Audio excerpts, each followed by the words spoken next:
Have you heard of the Texas bullet train? Either way, check out this video. I'm Charles Blaine, and this is Texas Tomorrow.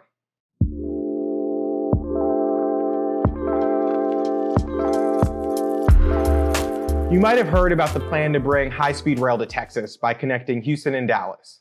Well, this plan has long been stalled, but a renewed interest from the federally funded Amtrak may be bringing it back. The idea isn't really new. A high-speed rail train between Dallas and Houston has been in the conversation since the late 1980s. But it wasn't until 2014 when a private company stepped in, hoping to model one after Japan's high-speed rail, started to move the project forward. The idea is pretty simple. It's that a 200-mile-per-hour train would get you from Houston to Dallas or Dallas to Houston in under 90 minutes. Faster than driving, easier than flying. So in a previous episode of Texas Tomorrow, we talked about the Texas Triangle, which is the region that connects all of Texas' major urban hubs by highway. And this region's expected to experience up to 40 million population growth by 2040. Well, the Houston to Dallas line is one arm of that Texas Triangle, and that's exactly where they're planning on building this high-speed rail. But as this project was laid out, many property owners along that leg pushed back. Landowners who have been there for generations, many of whom were family farm owners or still are running family farms, objected to the line running through their properties. Many sued to stop the project, and they were temporarily successful. Delays ensued, and the project kind of seemed dead for a long time. Environmental reviews also added to that delay. But then proponents of the rail had some successes. In 2020, the Federal Rail Authority approved the project to move forward and granted its environmental review requests. And in 2022, the Texas Supreme Court granted eminent domain for the project. And they said that that could be used to advance it.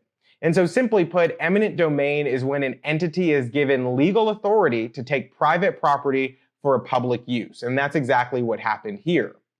So the project is currently expected to end up costing roughly $35 billion. But we know those final costs are always more than what they project. Cost overruns, delays, construction costs all add to the bottom line. A similar line in California was estimated to be $33 billion and ended up costing over $100 billion after its delays. In 2023, Amtrak decided to expand its role with the private company and help breathe new life into this project and start to get it to move forward. Then, because of renewed interest by the federal government in passage rail across the country, they decided that they were going to step in as well by granting acceptance into the Federal Rail Corridor ID program, essentially saying that this project could be viewed as one of the possible rail lines worthy of public investment from the federal government. And with acceptance into this program came a $500,000 grant to study the project. So some bigger cities in Texas, Houston and Dallas, of course, are in favor of the project. Austin and San Antonio are also in favor of it because ideally this would mean they would be getting one next or somewhere down the line. But the counties along the way, which would have little to no benefit, but all of the downsides of this project, are often opposed to it and have been since the start. Here's the thing. High-speed rail in and of itself works in many places. Rail in general does. If you look at the Northeast Corridor, rail is very successful, particularly in the areas between New York City and Washington, D.C. If you look across the world, you see rail successful in some Asian countries and European countries. But this project in Texas has been proposed since the 1980s. And there are allegedly countless studies and reviews showing the validity and the necessity of it, yet no private company has moved forward with solely private investing to move the project forward. And that raises some questions. Why would it take such a massive federal investment to make a project a reality? They've been granted eminent domain for it, and acquiring land would have been one of the biggest impediments to moving forward. And the federal government is offering grants, yet they still can't find private investors to take over the project without public funding.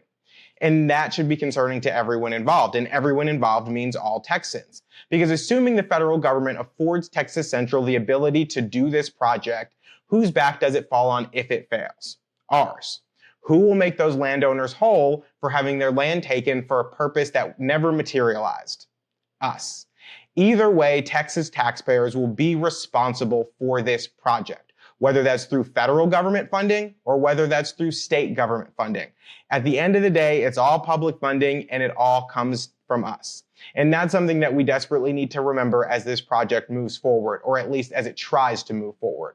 Thanks for tuning in to this week's episode of Texas Tomorrow. I hope you like this episode. I hope you'll share it with your friends, your family, and on social media. And as always, make sure to reach out to us via email or comment and let us know if there's an issue that you see happening in your neighborhood that you'd like us to talk about.